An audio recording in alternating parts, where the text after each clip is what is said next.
Yun, wasak-wasak sa atin mga brother. Nagbabalik si Kabatang Urban Biker mga brother para magbigay ng konting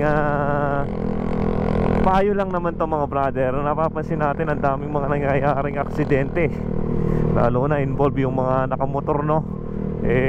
Unang-una sa lahat mga brother ay magsuot palagi tayo ng helmet. Kahit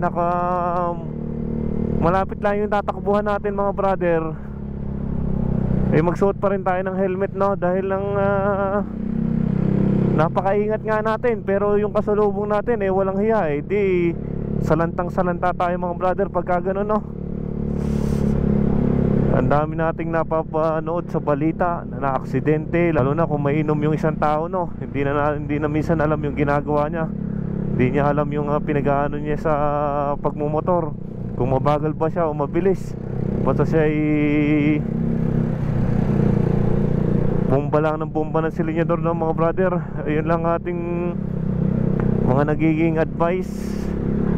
Huwag tayo maging pasaway sa daan. Sundin natin mga speed limit. Huwag masyado tayo mabilis sa daan. Isipin din naman natin yung mga kasabay natin sa daan, no? Isipin din natin yung mga inosenteng madadamay sa mga kawalang hiyaan natin, no?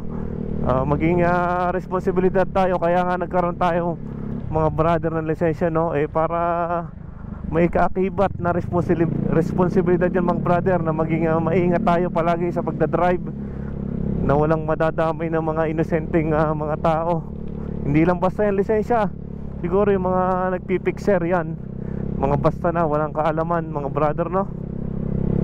Yun, kagaya ng mga sa mga liblib na lugar mga brother, no?